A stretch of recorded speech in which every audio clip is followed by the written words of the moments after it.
নমস্কার,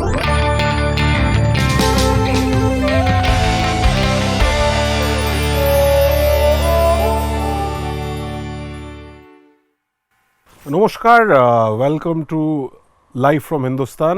আমি গৌরব চ্যাটার্জি বা গাবু, আর আমার সাথে আছে ওরিয়েন্ট এক্সপ্রেসের তিনজন, সৌরভ, চন্দ্রদীপ এবং সৌরভ।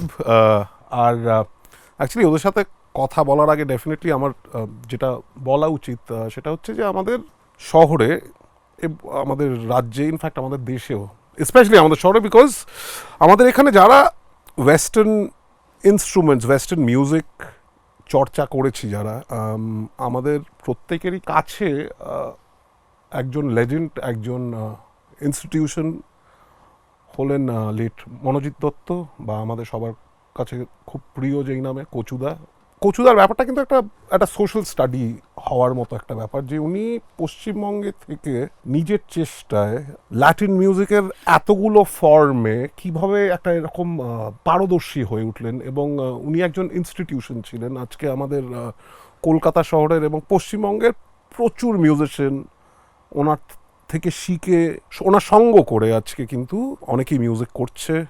ইনফ্যাক্ট আমাদের present generation, specially drummers, percussion players যারা আছে, তাদের মধ্যে কিন্তু অ্যাটলিস্ট 70-80% সবাই কচুদার ছাত্র। এটা একটা খুব বড় ব্যাপার, এবং সেটাই হলো ব্যাপার। কচুদার তৈরি করা ব্যান্ড, তার ছাত্রদের সাথে হচ্ছে ওরিয়েন্ট এক্সপ্রেস, আর ওরিয়েন্ট এক্সপ্রেস এখনও কাজ করছে, কচুদার কাজটা এগিয়ে নিয়ে যাচ্ছে, যেটা একটা খুব বড় ব্যাপার।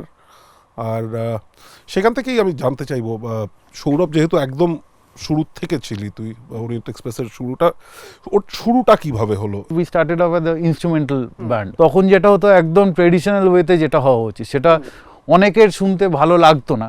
তারপর থেকে লোকজন আরো ডাইভার্সি করেছে স্টাইল অফ। আই স্টার্টেড মানে playing in that band, just the clave, মানে you know what clave is, মানে দুটো কাঠের টুকরো। এবার ওই ব্যান্ডে বাজাতে পারছি ক্লাভেটা 1 ঘন্টার শোতে। দ্যাট ওয়াজ ফার্স্ট শো 98-এ হয়েছিল গোর্কি সাধন। আমিও 99-এ একটা গোর্কি সাধনের শো দেখেছিলাম, আমার মনে আছে এখনো। গোর্কি সাধনে একটা শো হয়েছিল, ম্যাক্স মুলার ভবনে শো হয়েছিল। ম্যাক্স মুলার ভবনে শোটা, যারা ম্যাক্স মুলার ভবনে গেছে, সেখানে খুব ছোট হল কিন্তু খুব ভালো অ্যাকোস্টিক। মানে আমাদের তখন 8 জনের ব্যান্ড ছিল most probably. We just played with 4 mics. Okay, হ্যাঁ। আর যে ড্রামস শেখা, পারকাশন শেখা কচুদার কাছে, মানে সেটা শুরু কিভাবে? আর আমার শেখা হচ্ছে ব্যান্ডে বাজাতে। ক্লাস তো ছিলই অবভিয়াসলি, কিন্তু কংগাস, পারকাশন, এত ল্যাটিন ড্রামসে সব কিছু ধর বা শেখা হচ্ছে, মানে বড় হয়েছি বাজাতে, লোকটার সাথে বাজাতে। হ্যাঁ, মানে সঙ্গ করে একদম যেভাবে, একদম সঙ্গ করে। আর এরকম একটা ব্যাপার ছিল না যে কচুদা মানে কি মিউজিক শুনবে সবাই সেটাও একটা বলে দিত না? একদম কিছুটা ক্ষেত্রে মানে সবাই ড্রাম সেট বাজিয়ে এদিক ওদিক ব্যান্ডে বাজাচ্ছে। আমাকে এটা আমার মানে স্পেসিফিক্যালি মনে আছে, কোথাও বলেছিল এই ব্যান্ডগুলো ছাড়, এই মিউজিকটা শোন। অ্যাকচুয়ালি তাই ব্যাপারটা হচ্ছে। আমরা সবাই তো রক ব্যান্ডগুলো, পাঙ্ক ব্যান্ডগুলো শুনে তারপরে ওই টেস্টটাকে নিয়ে কচুদার কাছে যাওয়া। কচুদা পুরো ব্যাপারটাকে ঘুরিয়ে একটা অন্যদিকে, অন্য একটা জগৎ খুলে দিল। যদিও আমার কচুদার কাছে কোন সালে, ওটা কিভাবে আমার যাওয়াটা হচ্ছে কচুদার কাছে 2006 সালে, 6 সালের মিডলে, being a sound tech of the band of Los Amigos, কচুদার সেকেন্ড সেটআপ। আচ্ছা, বেশ। আমি কচুদার কাছে শিখতে জানি। আর মানুষটার কথাবার্তা তো ইজ লাইক, মানে এটা যারা এক্সপেরিয়েন্স করেনি তাদের, হ্যাঁ, ওইখান থেকে শুরু। এবার শিখতে যেটা সৌরভ দাও বললো যে আমরা শিখেছি কম, বাজিয়েছি বেশি, মানে অ্যাপ্লাইড শিক্ষাটা প্রচণ্ডভাবে। স্টেজের মধ্যে শিক্ষা, এবং ভুল হলেই কংগ্রাবাতে এরম করে। সৌরভকে জিজ্ঞেস করবো যে সৌরভের association with Orient Express, because সৌরভকে আমি আগে চিনেছি একজন রবীন্দ্রসঙ্গীতের গায়ক হিসেবে। ইনফ্যাক্ট আমাদের একসাথে কাজও করেছি আমরা। তো সেইখান থেকে শুরু করে একদম একটা অন্য ফর্ম নিয়ে কাজ, সেটা একদমই পুরো প্রসেসটা। কচুদার সঙ্গে আলাপ হয় চন্দ্রদ্বীপের মাধ্যমে, আমরা কাকা ভাইপো।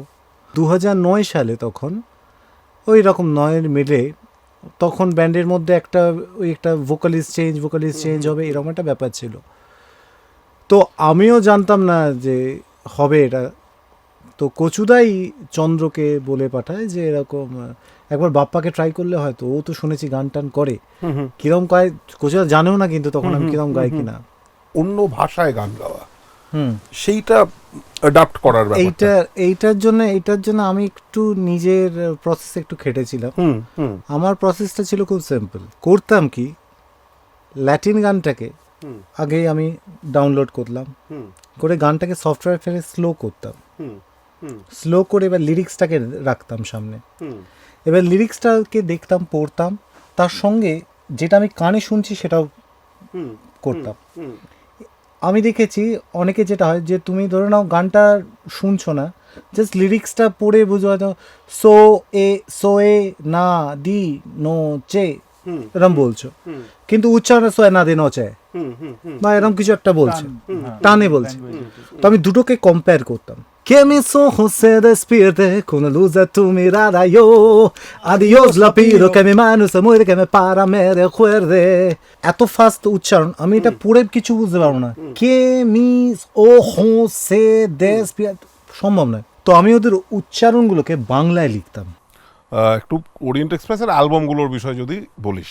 99-এ আমাদের ফার্স্ট অ্যালবাম রেকর্ড হয়েছিল, সেটা হচ্ছে একদম পুরোপুরি ইনস্ট্রুমেন্টাল একটা অ্যালবাম ছিল, তো ওটার নাম ছিল দ্য নাইট ইজ ইয়াং। তারপরে হলো হচ্ছে সিজলিং বলে একটা অ্যালবাম, সেখানে ইনস্ট্রুমেন্টাল ছিল, একটা ভয়েস একটা ভোকাল ট্র্যাক ছিল আর একটা কোরাস ট্র্যাক ছিল। আচ্ছা, তারপরে হলো লস কোলোরেস বলে, আর সব শেষে একটা বেঙ্গলি অ্যালবাম। সেটা কচুদার করার খুবই ইচ্ছে ছিল যে নিজের ভাষায় একটা অ্যালবাম হবে। বন্ধু শুনতে পাচ্ছ রিলিজ হয়েছিল 2004-এ। তো তারপরে এতদিন পর আই গেস একটা মানে ফুল ফ্লেজেড মানে অরিজিনাল বাংলা ওই সাউন্ডে মানে আমাদের ওরিয়েন্ট এক্সপ্রেসের তরফ থেকে রেকর্ড করা হলো একটা অরিজিনাল বাংলা গান উইথ দ্যাট মানে ল্যাটিন ট্রেডিশনাল সাউন্ড, আর একটা কোনো কিছু গান যেটা হিন্দুস্তান রেকর্ডস থেকে রিলিজ হয়েছে সেটাকে আমরা আমাদের সাউন্ডে যতটা করতে পারবো। অরিজিনাল গানটার নাম কি এবং সেটা নিয়ে কবে, সেইটা নিয়ে পুরোটা হচ্ছে চন্দ্রবাবু বলবেন।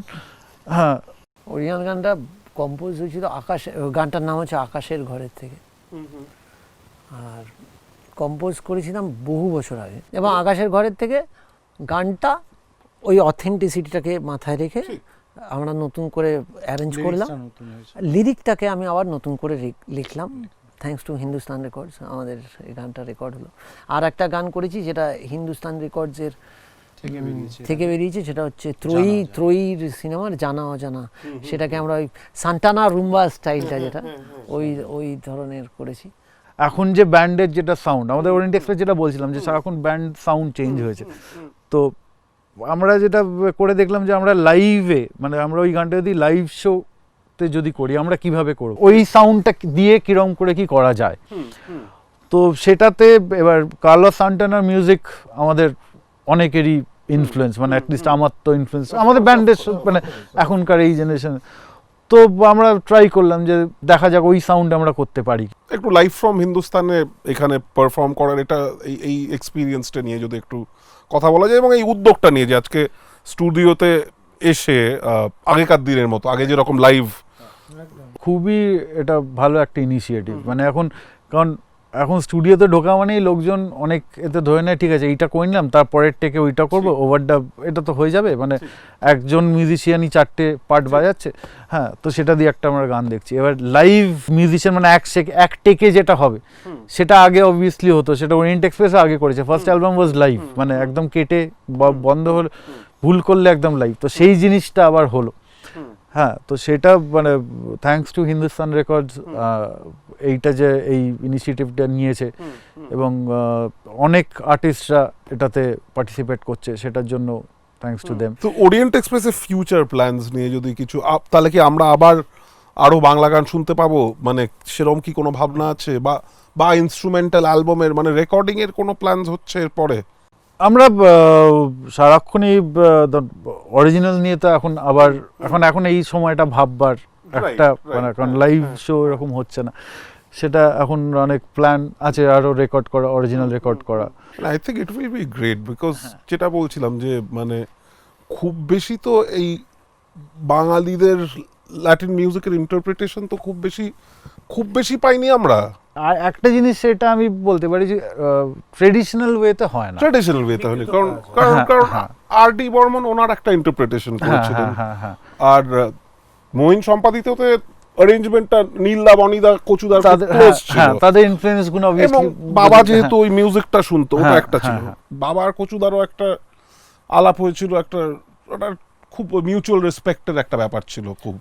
থ্যাংক ইউ আবার বলছি হিন্দুস্তান রেকর্ডসকে, লাইভ ফ্রম হিন্দুস্তান প্লিজ সবাই দেখতে থাকুন, এই রেগুলার এপিসোডসগুলো বেরোবে। আর ওরিয়েন্ট এক্সপ্রেসকে অনেক ধন্যবাদ, থ্যাংক ইউ সো মাচ।